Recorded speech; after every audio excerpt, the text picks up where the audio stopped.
There is no substitute for hard work. If you want to achieve anything in your life, you gotta be willing to pay the price for it first. There has never been any successful person that made it without the hard work. No overnight success.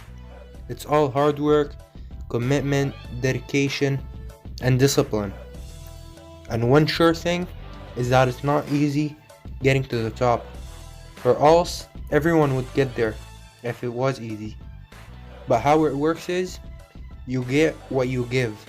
That might not sound cool, and it's not supposed to, because it's not cool.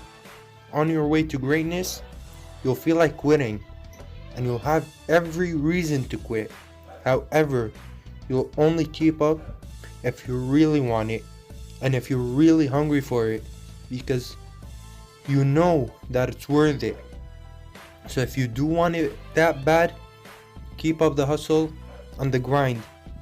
And remember, there is no substitute for hard work, but it pays back.